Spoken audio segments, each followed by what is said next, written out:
everybody. Good morning. Welcome to Invisible Condition. It's not all in your head. I'm your host, Jeff Pearson, and we want everybody with an invisible condition, no matter what that condition is, to know beyond the shadow of a doubt that you do have a voice, you have a community, and you are never, ever alone. Here on Invisible Condition, we get it, man. If you're living with an invisible condition, no matter what it is, it's some are more daily than others, right? If you're living with one, like, we get that sometimes days can be tough. Okay, I was born with a condition that often requires brain surgery, and I've had 7 so far, and so you can imagine that could be a little rough on some days. So I can relate. The thing is, there is always, on the other side of that coin, there's always hope. And so we choose to live in the land of hope because it's better here. And if you're having trouble with that, if you're in a spot where you are hopeless, let me know. Reach out. I'm going to have an email address on the screen here in a minute. Comment in the comments if you're watching on Facebook or YouTube. Let me know. We can help you. We can help you with that. Hope is not that far away. So I want to talk about our nonprofit arm of the show. It's called Hydro with Hope. And Hydro with Hope is an organization that we established a couple years ago to help people with the condition I was born with, which is called hydrocephalus, which is a fancy word that just means water on the brain. And for those of you who are not familiar with it, go to hydrowithhope.com and you can learn all about it. You can read our story and you can donate if you feel like doing that. And if you do, we thank you in advance. We appreciate you. We created some resources for families that are dealing with this crazy condition. We have a fill in the blank journal that kind of can guide you through that experience of, holy crap, we got to have another brain surgery. Oh man, how are we going to do this? The idea is for you not to be panicked. The idea is for you to know that there is hope and that there are people that have done this before that can help you. So reach out if you need to on this email or jeff@hydrowithhope.com. That's another one you could reach out to me on and let me know. So, all right. And if you know somebody that might be a good member of our board, we are growing that right now. We are expanding our board because we have more before us to do than we have resources to do it. And so we are actively fundraising right now and expanding our board for those kinds of opportunities. So if you know somebody that would be a good board member, I'm all ears. I would love to hear from you. In the same way, I would love to hear from you if you know of somebody that would like to advertise or sponsor our TV show here that wants to get the word out about what they're doing to our growing audience. So Invisible Condition at e360tv.com is the best place to reach me for that. And look forward to hearing from you. It'd be awesome to talk to you. So, all right. I am not going to waste any time here. We have Michal LeBaron on the show today. And it's been a minute maybe that she hasn't been here for a little bit. We've had Bryce on there. We've had Chris most recently. So Michelle's back today, though. Let's see, where'd she go? There she is. All right. Yay. Michelle's back. Thank you for being here. Thanks for having me. Yeah, I missed you guys. I missed you too. This is so cool. It's so fun to see you on the screen now. It's like, yay. So what are we, so just maybe briefly in a couple of minutes, just for those that haven't been watching, who are you? What is Chronic Illness Solution? And what are we going to talk about? Yep. So new introduction. I'm Michelle, and I really work with rewiring the brain and regulating the nervous system and helping individuals address the root cause of chronic illness and chronic dysfunction in their lives through that as a root cause method. And so for me in my own journey with physical health issues, I was a mystery, been to dozens of healers, doctors, specialists, And they all kind of had a non-answer for me, or maybe they were like, oh, well, we can blame this one thing, and then, let's try this for that. And I spent a long time, over a decade, trying to heal and figure out what is causing my issues. And I was bedridden for a couple of years. Finally, through functional medicine and other healing modalities and approaches, I was able to identify that I had an autoimmune disease, which is supposed to be permanent. A genetic disorder is supposed to be permanent. Serious allergies that caused anaphylactic reactions, some of them. Also environmental illnesses like heavy metals and certain, like chemical sensitivities. And I had a whole host of other things, hormone issues, and you name it. And so in the journey of working to resolve that, I tried pretty much everything holistic. So I was on restricted diets and tons of supplements, and I went to the chiropractor all the time, and I did all sorts of things. And that really wasn't a way to live for the rest of my life, but at least it saved my life, but it wasn't a way to live. And Right. so it caused me to be like, there's got to be more. If I can't eat gluten, I must be sick. That's not a healthy thing to be gluten-free. And so I really started challenging my own deep-seated beliefs and exploring, was there another way? And so all roads of research pointed to the nervous system, that when I am in a fight or flight survival state, my body cannot heal, essentially. And when I'm in a regulated state in the parasympathetic nervous system, that allows my body to actually produce its own medicine, its own stem cells, its own growth hormones, its own redox system molecules, signaling molecules. It's like every system turns on and every cell starts functioning optimally. And because my body replaces itself so fast, like my digestive system and immune system in 30 days, I'm like, why do I still have immune problems then?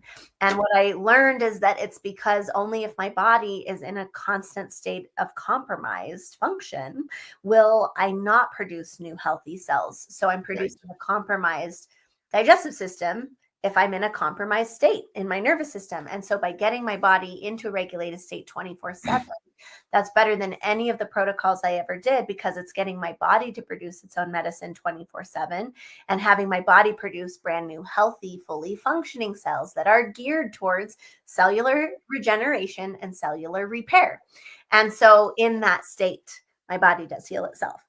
And so it was not just to use a tool or modality or technique to stimulate or regulate and give the short-term kind of relief from my stressed state, but it was really about learning to live there all the time. How do I set and reset my default mode to not be in survival, but to actually reset the default state to be in a regulated state? And that's really what I teach, which is so cool, because I don't see that being taught in the world really hardly anywhere. It's out there, but it's really not accessible to people. So I am excited to be like, I didn't know this was possible for me, and I can eat gluten, and I don't take supplements, and I'm off meds, and my lab tests are normal, and they show no sign of an autoimmune disease, no sign of a genetic disorder, no sign of having my allergies. Like, all of that is coming back in the labs clean.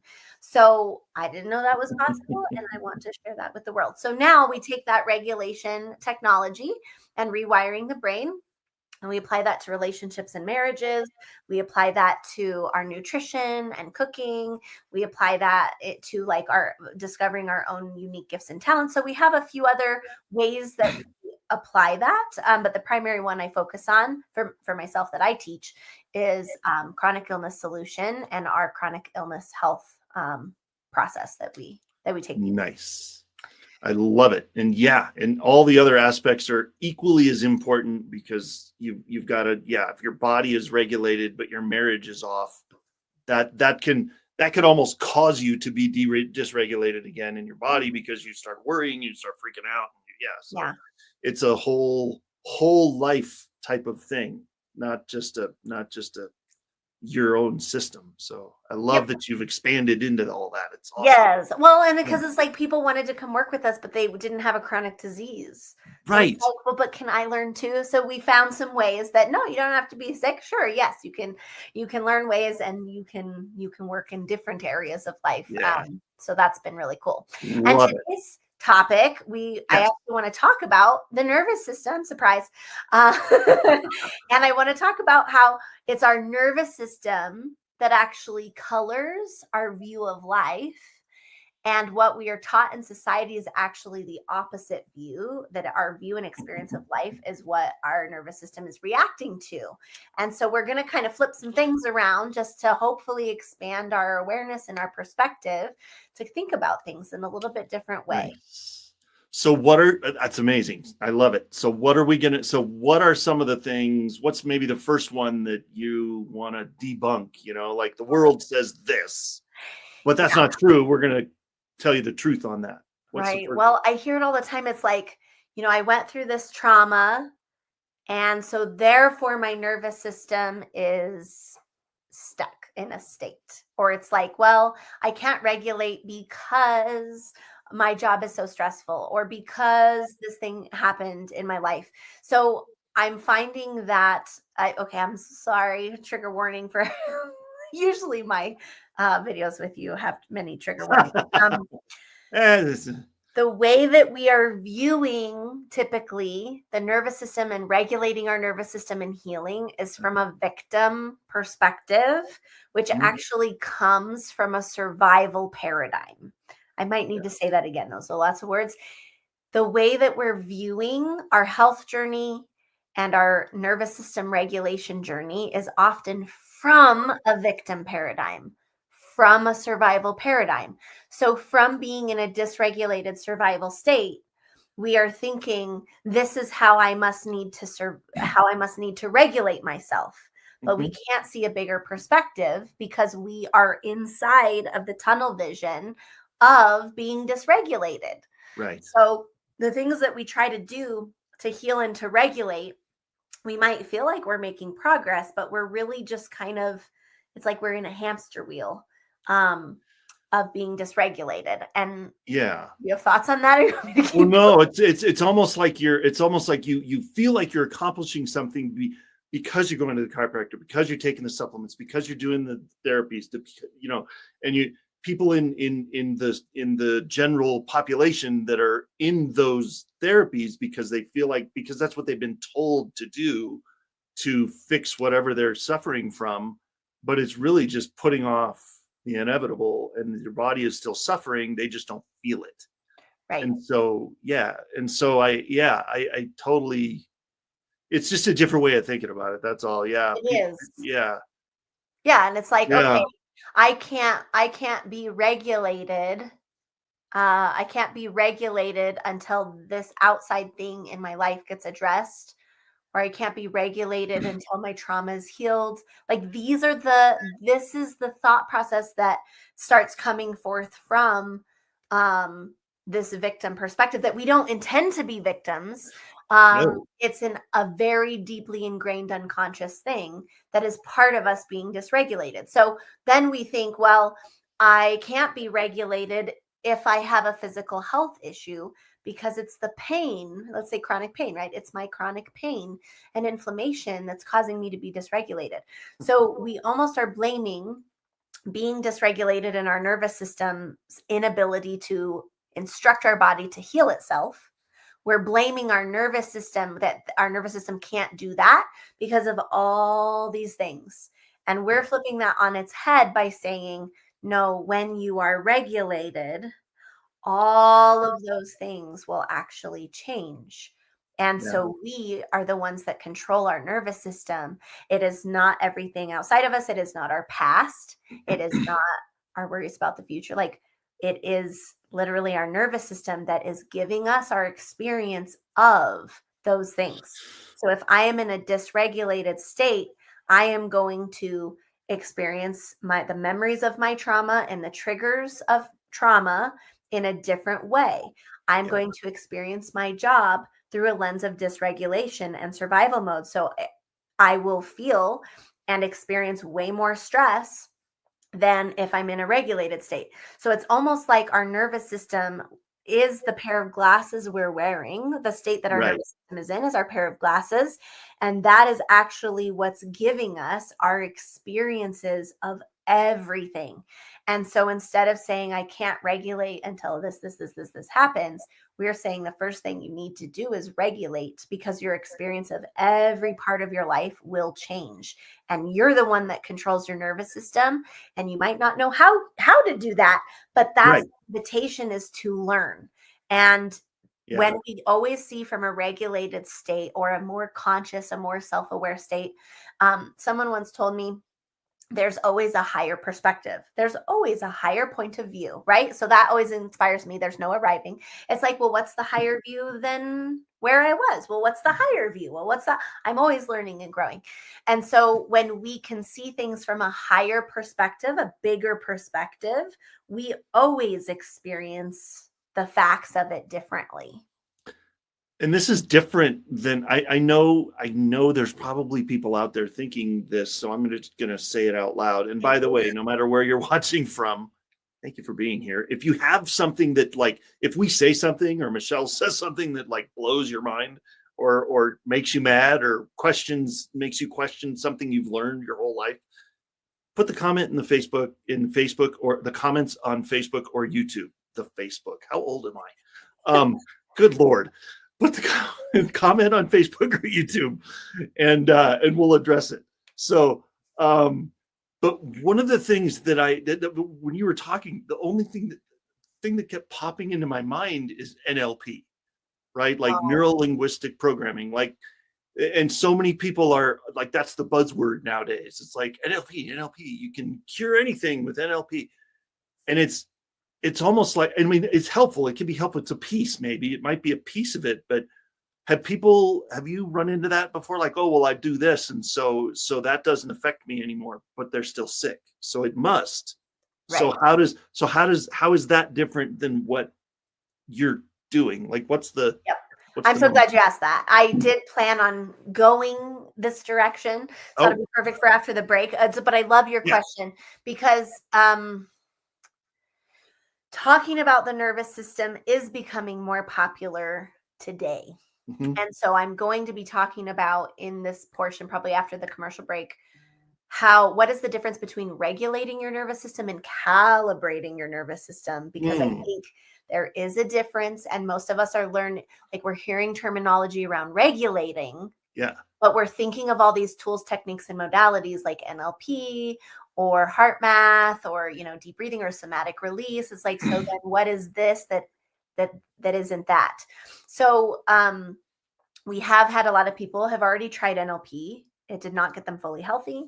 We've had a lot of people try tons of different techniques and modalities for the nervous system. I used to teach a lot of them, actually. And they gave short-term results. And so to me, I'm like, so something's missing, right?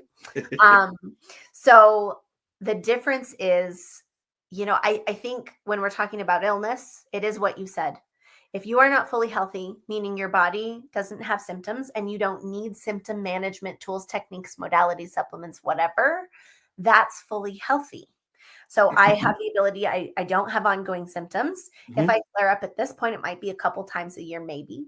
And instead of going to, I need this technique, I need this modality, I must be reacting to this food, I must need this supplement, I must need a bone broth cleanse, whatever it is. I'm not doing that. I'm saying, where did my nervous system get dysregulated? There it was. I do my work in the nervous system and resolve it, and then the symptom goes away. So I'm able to do that just with myself. And that's really what we're teaching people. So that's very different than NLP, and we're not doing NLP, just for the record. We don't do that. What we do is, to me, it seems logical and reasonable. It's basically just, it does take skills, but it's how to uncover those unconscious things that are keeping the nervous system stuck. And we can do that in a conversation. We don't have to do hypnosis. We don't have to get you in some weird state. We don't have to do, things like NLP. And it's really teaching you, the person, how to do that for themselves and just increase your awareness and understand how your body works. And so you would know, oh, I have a sign that I'm dysregulated. What's going on that's triggering me? And then you can actually figure it out and work through it with those skill sets that you learn. So love it. Yeah, no, and we're we're definitely going to dive more into that in the second segment, because I know that I just ruffled some feathers about talking about NLP not being the answer. So we're going to, so yeah, it's a thing though. It's what we do around here. We ruffle some feathers sometimes. So so I don't know if you, I don't know about the rest of you, but I need to go refill my coffee. So I'm gonna, bring it on, right? Here we go. Let's do that. And then I'll see you on the other side of the break. But for now, I want to talk about coffee for a second. So see you in a second, Michelle. All right, everybody, check it out. I have to tell you, not that. Where did it go? Welcome to live TV, everybody. The button pusher, me, hit the wrong button. Man, I want to talk to you about Mike at Roast to Order Coffees because it's awesome. Because here we go. I don't know about you, but I've been a full-on coffee nerd for years. Okay, I'm not ashamed to admit it. I'm a coffee nerd. Some would call me a coffee snob. If a bag of coffee does not have a roast date on it that's within the last couple of weeks, I just don't want anything to do with it. It won't taste as good. And so that's why I am so thankful for Mike at Roast to Order Coffee, because they get it. And those of you out there that are like me, that like really good coffee, that you actually want to taste the coffee and not just make a milkshake out of it, you get it too. So Mike roasts those beans fresh and ships them to your door, and is always coming up with new amazing varieties, flavors, types of coffee, even the delivery of the coffee. Like, some of us like to use a coffee maker. Some of us like to use, like the Keurig with the pods, right? He's got you covered. Even for the most discerning coffee drinker, you will be happy. It is awesome. So whether you like Ethiopian light roast or espresso or decaf or flavored coffee or those pods, you're set. In fact, I'm this morning I'm drinking. I think it's called Mike's Java Gold. Like, you can't get better than that. Gold is right in the name. So hey, Christmas is coming too. So I want to tell you that gift cards and coffee subscriptions are available. Just jump on the website through this QR code. And if you do it through this QR code, your first purchase will be 20% off. So just wanted to do that for you, because I know that everybody wants to give somebody something awesome for Christmas. And the coffee lover in your life would love you for this. So, all right, we will see you on the other side of the break.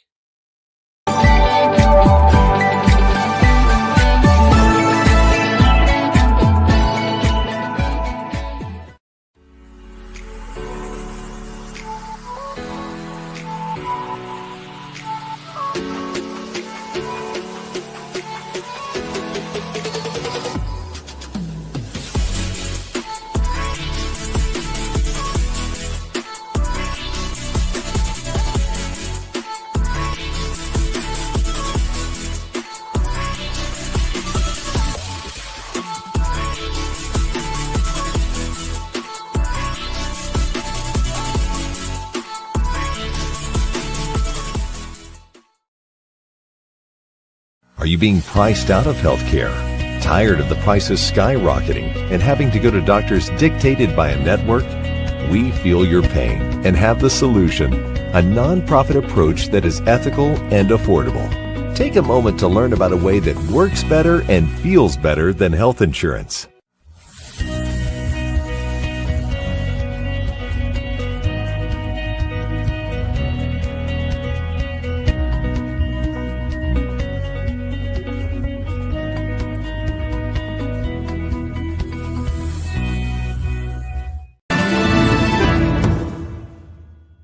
Hi, I'm Sarah Stockham, and I'm host of Simply Sarah. Join me Thursdays at 3 p.m. Pacific on the Achieve TV network for the best energetic tools to elevate your amazing life right here on E360 TV.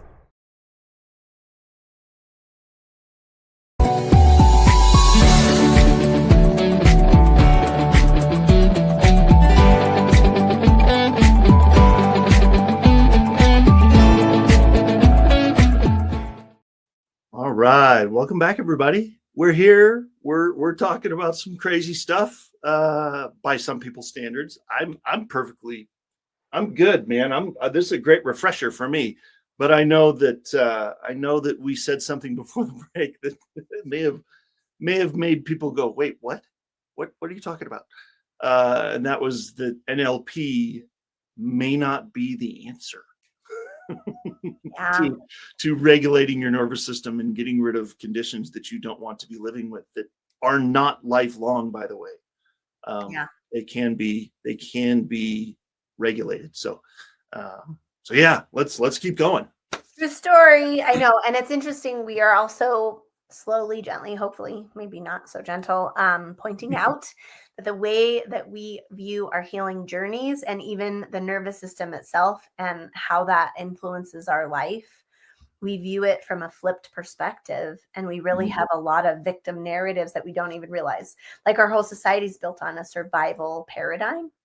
Yeah. And so everything that we're learning is actually through that survival paradigm that we're working on getting out of. So, a lot of people ask me, oh, well, how do you do it?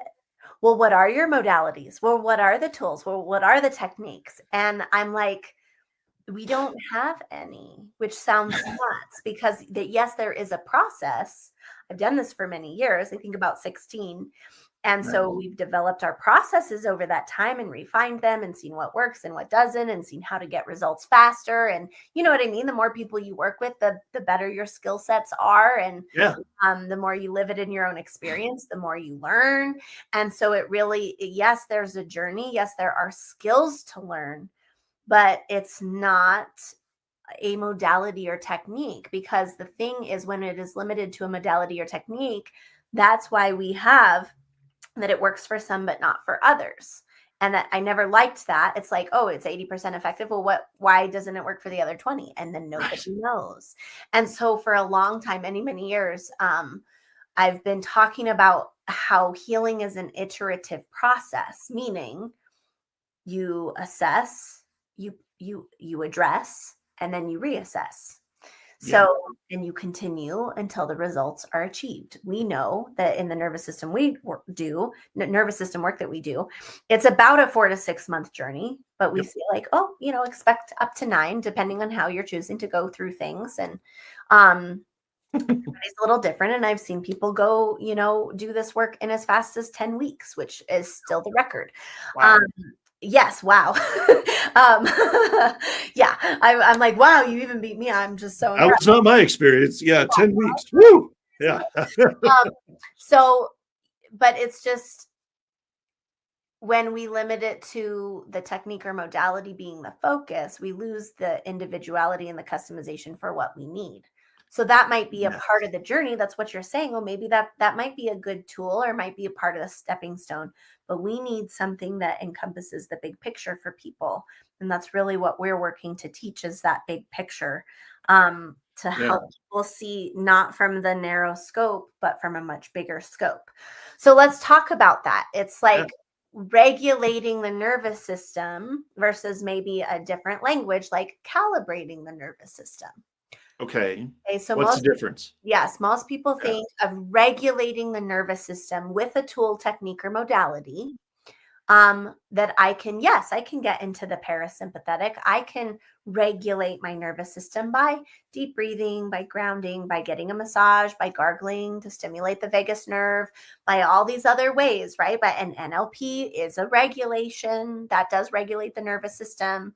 There are all these different ways people learn to regulate. But when we are regulating the nervous system, this is going to sound weird, from a survival perspective, and we're staying in that perspective or paradigm, how we would regulate the nervous system is by stimulating the parasympathetic for a short period of time, and being dependent upon reusing that tool, or by avoiding the things that are triggering to us. So life might get smaller and simpler, which is not, there's nothing wrong with that. Sometimes that is the healthy change. Simplify, y'all. Simplify, right? Don't strict commit. Don't do people pleasing and say yes when you need to say no. Yeah, there's some truth in that. But if I'm living my entire life to regulate by getting back inside my comfort zone to avoid a fight or flight response, that's very different than calibrating the nervous system, where I am actually changing my nervous system's capacity to handle things outside of my comfort zone, where purpose lives and joy lives and expansion lives and being uncomfortable lives. So it's like one is saying, I'm going to learn how to keep myself comfortable. And the other one is saying, I am going to learn to be comfortable in the uncomfortable and to be able to withstand higher amounts of stress, or to be able to go after my dream thing, which is going to be very challenging and triggering, or to leap out of a comfortable life and recognize that it is not aligned with my values, or you know what I mean? It's like, that's not going to give you a regulated, safe experience. That is going to expand you far beyond you think you're capable of. But if you have a nervous system that is calibrated to expand with you, that's what we mean by like living in the parasympathetic, so that everything we are experiencing in life is with a new pair of glasses that says, how am I going to learn and grow through this? What are my opportunities in this? What are the strengths and the skill sets I have that are being called forth in this? That's a very different perspective coming out of a victim paradigm rather than a paradigm where I actually still am the one, well, I will say co-creating my life, right? I am the one that is regulating my nervous system. I am the one that is responsible for how I respond in this situation. And I really can choose my experience because I can choose the pair of glasses that I'm holding. Now, I don't mean toxic positivity, and I don't mean just trying to get yourself to feel better. That's not it, because if your nervous system is freaking out, there's no amount of positive words. Oh, I'll just try to force myself to be at peace. No, you're not at peace. Let's actually deal with that. So I don't mean that, but I do mean this idea of, if I am expanding my capacity to handle stress, and I'm expanding my capacity to be uncomfortable, and I'm expanding my capacity to live life to the fullest, that is not what everyone else is teaching is regulation. And I think people, and then I'll pause. I know you have things percolating. That's people hear what we do and it sounds so nice. Like I, I'm going to feel so much better like I do after a massage. No, you're going to feel stirred up. You're going to have a lot of inner stuff to face. It's not a pleasant experience, but it is one that will actually last, because you're actually dealing with the deepest things within you that is coloring your view of life, that is keeping you stuck in patterns that are dysfunctional, dysregulated, and unhealthy. That's the work we want to do, which is actually the uncomfortable work. That's the most uncomfortable work is the work we're talking about, but it is the work that lasts. So and it is uncomfortable. I'm not going to lie. I've been through it. My oldest daughter has been through it. My wife, Catherine, is starting to go through it. I can't wait to see how that goes. That's going to be awesome. And I tell you what, the biggest thing that I realized going through that process is and I know this is going to sound like a catchphrase or whatever, but it's 100% true. So please take it in the intention that I'm saying it, but you just don't know what you don't know. And it's okay that you don't know. I didn't know that this was possible. I didn't know that there was what was out there, because like you said, you have a certain shade of glasses on. You've got, this is your life. This is what you see because of your past experience. I had lived 47 out of my 48 years as a sick person that was framing it as, well, I've had brain surgery this many times. I've had 15 surgeries. I've had 7 brain surgeries. It started at 2 weeks old. I've had this and this and this and this and this. So obviously, but it's really just shifting shifting that mindset of what can we do. It's not can we do it, it's how can we, how can I do this? And it's just, you don't know what you don't know until you do. And so this was the coolest experience of peeling back those layers and going, oh, okay, and realizing that it's possible, and then walking into that and knowing that if you do get dysregulated or do have a day that kind of throws you for a loop, you know how to get back there. And that's the biggest thing, is the power is in your hands to get back to that regulated state. It's not, you don't have to call Michelle and, I don't know what to do. You'll know what to do. Yeah. So it's really cool. So cool. And I love that you said, I don't know what I don't know, because what we're consciously aware of is so little. Like, the conscious brain function is thought to be between 4 and 12% of our entire experience. Yeah. So our entire experience feels like a lot, but to imagine that it's only 4 to 12% and the rest is subconscious or unconscious. Yeah. Most of the modalities and techniques, by the way, this is very interesting, only work in the subconscious. Yeah. And our nervous system is controlled by the unconscious. So that distinction is also very important, is like how many people are like, oh, we're doing subconscious rewiring, like with hypnosis, with this, with that, the other, and that works in these parts of the brain. And we're like, yeah, but you actually have to go even deeper to the unconscious parts where like our nervous system is like driven from, like tied into, that's where our nervous system lives.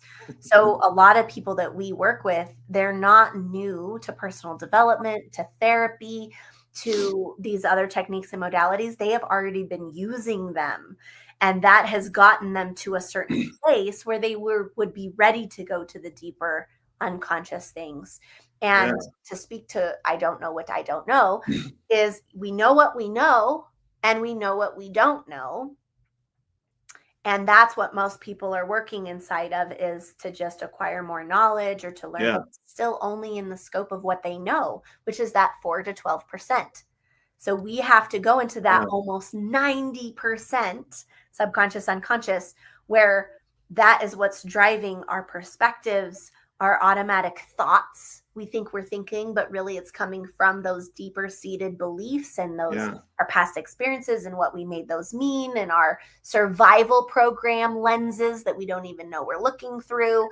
Like, there is so much there that we don't know is there. And so really it's about having a safe and simple process to be able to see and start seeing those unconscious things.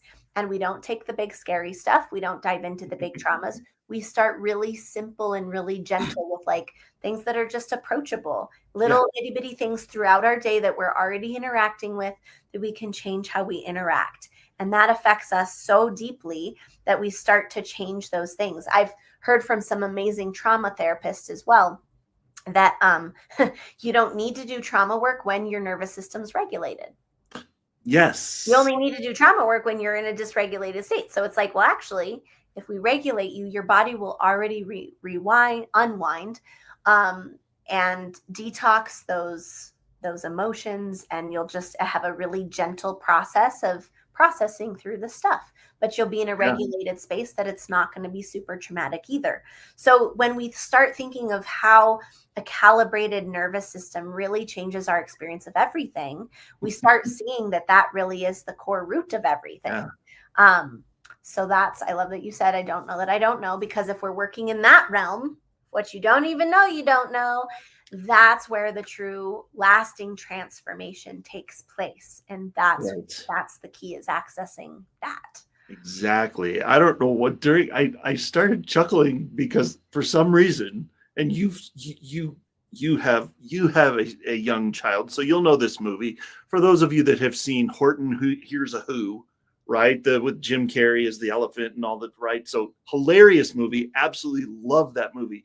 That concept is what keeps popping into my mind, right? So the mayor of Whoville is hanging out, and all of a sudden he hears this voice through the little megaphone, and he's like, Horton, fake name, he doesn't believe it's even there. but it's like they're living on this speck that's this big, and that's their entire world. And it's on a clover in this other giant world that Horton knows is there, but the mayor doesn't have a clue because he doesn't know what he doesn't know. He can't see it because he doesn't, his thinking hasn't expanded that far yet. Yes. And eventually by the end of the movie, he figures it out, right? He gets it, And so, but I don't know why that visual kept popping into my head, was that tiny little speck, and then the entire world that surrounded that tiny little speck that was actually there. Yes. And that's what you're doing. You're expanding to show people that there's so much more out there that they can use and make their life the way they want it to. So that's such a cool analogy, because it's like we get asked a lot, well, like, how do you know, or whatever? And it's like as if we're Horton and we can see it because we're aware of it, that it's like, it is just obvious at this point of view. It's obvious because I've already found those patterns in myself, right? Then I can see them everywhere. My view has expanded. I'm in a regulated state. I'm not in tunnel vision, which is what happens in survival paradigm. Yes. And so it's like, well, I can see the larger world. Like, I can see beyond the speck that you can see. Right. And that's really our job. How do I translate this in a way that you can hear? And that's mostly my job, is to be a translator. And then how can I help you become aware of those things in a gentle way? Like, hey, are you ready to see this part? And that's really it. That's why it's not a technique or modality. It's having a partner in a person's own process of becoming aware of these things. And I love that, because once you see it, you can't unsee it. Yes. And then it's your choice. Then it's up to you whether you want to live in that or whether you don't. And if you don't, then I don't know what to tell you. But I can't, like, you very early on I was one of those that took a little longer. I wasn't one of the 10-week people. Okay. That was definitely not me. But you get at the very early on working with you kind of somehow, I don't even know how you do it. It was brilliant, but you gave me a glimpse into what living in the parasympathetic looks like. And you kind of, somehow got me into that mindset. And I was like, oh my God, let's keep doing that. And that kind of kept me going through the program, was remembering that. And going, okay, that is where I want to spend my life, is in that realm. And so it's not anybody watching now and they're like, oh, that sounds horrible. You're just chipping away for 4 to 6 months and you're doing, no. You get the glimpse early. You get that glimpse early so that you know what you're going for, what the end of the race looks like, Totally. Because hope is powerful. You got to have that to push you forward. Yes. And I love Stephen on our team really helped me reframe hope, even, which is like, no, I have an expectation of what this will be. It's not like I hope one day. It's like, that's not hope. That's not biblical hope. Hope is, no, I am with great anticipation and expectation of what is to come. And I am living into that future already, knowing that is secured. And I love that, because I used to say there's no hope because everybody used it in the wrong way. But now I'm like, no, there is hope. It's just we have to reteach what hope means. Yes, exactly. Yeah. And I love that. So we do that. Yes. The first thing we typically do, just because people are always curious, but it's like we actually look at the illnesses and we pick one and we find what was happening in life 3 to 6 months prior, that was what was going on in the nervous system. And we actually pull up one of those unconscious pair of glasses or whatever you want to think about, those unconscious filters that we perceive life through, and we bring it conscious. And it could be, for this part, it could be statements like, I'm unlovable, or I don't belong, or I'm a failure, or I'm not good enough, or I'm unsupported and alone. Like, whatever these things are that when we were very young, likely before the age of 7, we developed that. And it's amazing because when people bring these up and you see it, you can feel it in your entire body. Yeah. There's usually a moment of maybe not like bawling or anything, but just like tears come to the eyes and you're like, Yeah. I can literally feel this. And then it's like, yeah, can you see that insecurity, doubt, or fear has been woven through your entire life since childhood? And then they're like, oh my God, like, yes, I can see where it's in the background, but now I can see it and I can hear it playing, just like Horton's voice. Oh, that's not real, and then it becomes like, oh my gosh, that's real. And I can hear it and I can see it and I'm not blind to it anymore. And then we look at how that's woven into every area of life. How does that affect finances? How does that affect your marriage? How does that affect sex and intimacy? How does that affect parenting? How does that affect your relationship with your support system, in-laws, family, friends? How does that affect your relationship with God? Look at all the areas that are in a person's life and they can start seeing the influence of it. So that's one. Yes. Not everybody can do that. Their nervous systems may not be ready for that. Y'all may not be ready for that. If you can't do that, we'll give you other stepping stones. Then we look, what does healthy mean?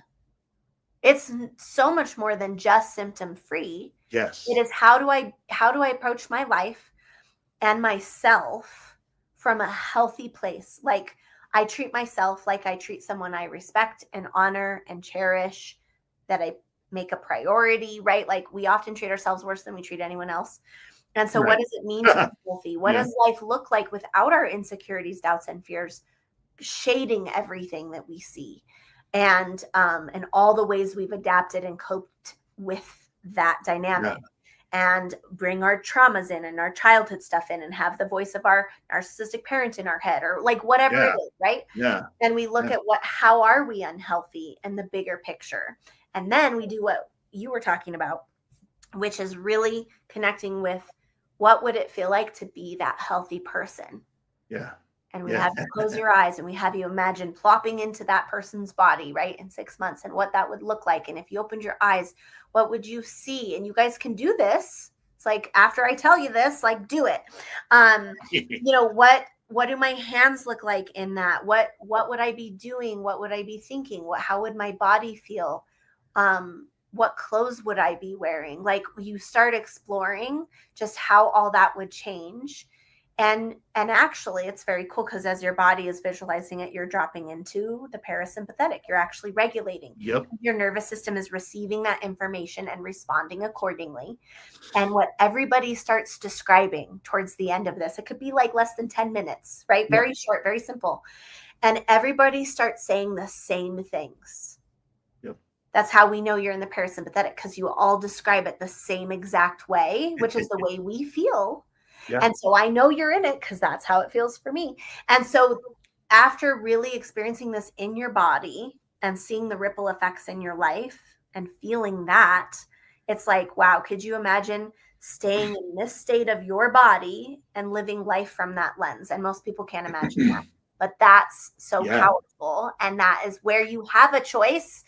Are you going to stay on the path you're on stuck, or are you going to choose that regardless of what it looks like, you don't know what the journey to being healthy is going to look like, but are you committed enough to not stay where you're at, that you're willing to venture into the unknown and do whatever it takes until you are there? It's almost like, so for those of you that have watched for a long time, you know that I'm a movie. Some people have called me a movie savant. I remember way too much about movies. I'm a movie junkie. Okay. That's just me. So there's a couple movies that popped into my head about that, because it's, those movies that like you get to the very end and then something happens at the end that explains the whole rest of the movie. And you're like, oh my God, I gotta go watch it from the beginning again and see all those steps all the way through. That was like, oh yeah. And I see it there and there and there and there. Like The Sixth Sense is one of them. That's like, you get to the very end and you're like, oh, and then you got to go back and watch the whole thing again. Or Usual Suspects is another one that, like, literally in the last 10 seconds of the movie, you're like, whoa. Then you got to go back and watch the whole thing again and see how it all intertwined and what you didn't see before. Now your eyes are open to everything that was happening the whole time, but you didn't know what you didn't know until you saw it. And so I don't know. That's how I related to it when you were talking about that. It was like, because those two movies, I'm telling you, if you guys haven't seen them, I'm not going to spoil them, but go watch them. They're really good. And it'll blow your mind. You'll get to the last 10 seconds and go, oh. So, but yeah, that's kind of how it felt with finding this out. You're like, oh my gosh, wait a minute, I can do this. So Yeah. yeah, it's Which is so true. I was just this morning, God's good. I was telling someone on our team, everybody wants to know what the view is on the top of the mountain while they're at the bottom. I'm Right. like, you're not going to see the view in your own experience until you've actually climbed to the top of the mountain. Right. All you got to focus on is those next steps in front of you, following the trail, regardless of not knowing where it's leading or why we're going this way instead of that way. When Right. you're on the top of the mountain, you'll look down and be able to see, oh, that's where I was. So I love your movie analogy. It fits. It's very fitting. Well, and that's thank you. And that is why the verse in the Bible is a lamp to your feet and a light to your path, and not a 5,000 lumen flashlight to your feet and a spotlight to your path, because it has to be one step at a time. God knows you would never be able to handle it the other way. True. He knows everything and what's going to happen. He's seen the end of the story. He knows what's going to happen. You haven't, because you know you can't handle that. Yes. He knows you can't handle that. That's why it's got to be one step at a time. Yep. And that's why I love how you structure your program, because you give them that glimpse, but then it's like, okay, now we got to get there. And that's the step-by-step part. So yes. yeah. And those steps might be in different orders for people. It's like, Right. we just have to know what is that next step that's revealed at the right time, Exactly. which is why it's not a modality or technique either. That's right. Well, we got about a minute left. What do you want to leave the audience with for today's mind-blowing episode? I think it's like, if this calls to you, you can scan the QR code, schedule a free consult. There's no pressure. We will talk about where you're at, if it's a good fit, if you're ready, if not, whatever, how to figure that out. We also do, as of this year, we're so excited. We have donation-based options for those in need. We've got lots of options. So there's literally nothing to lose financially or otherwise. If you're committed to getting well, we will meet you where you're at and figure out the best thing for you. And so we love that we're offering those as part of the nonprofit that we came under. And so I think that's it. It's just like, I think we all have deciding moments in our lives where we can choose to change the trajectory we're on. And if this is one for each of you or any of you where you want to learn more, you want to look at those things that are in your way, you want to see where you're dysregulated and what it would look like to be fully healthy and be able to eat gluten again, or whatever it is for you, I think a conversation is the invitation. And we'll be happy to help point you in the right next steps, even if that's not us. So I think that's my parting thoughts. I love it. Thank you. This was awesome. We got to do this more often again, man. Seriously, this is. I always love having you on the show, and it's always such a great refresher for me too. So I just thank you so much for being here, Michelle. Thank you. And I can't wait for next time. Thank you. Thank you. I love being here, and you're such a great host, and I love everybody that watches. So thank you. Appreciate it. Awesome. Stick around. We'll chat afterwards. Thank you. Awesome. Oh my gosh. Oh, guys, I know you can't see the logo, but I'm just going to leave the QR code there, because scan the QR code, for crying out loud. Go talk to Michelle, talk to Chris, talk to Bryce, talk to the team. Get on that call with them, because it's going to be life-changing, I promise. And it's just, I'm so excited for my wife now to be talking with Michelle now, going through this. So it's going to be so fun. So, all right, everybody, we are done. Join us for our next show. I can't wait to see you then. And I believe our next show is going to be, let me look here. I think this one. Okay. So I think, don't quote me, but I think the next show is going to be November 7th. After this one's airing on the 4th. Next one will be 7th. So join me for that episode. And till then, have an amazing day. We'll see you soon.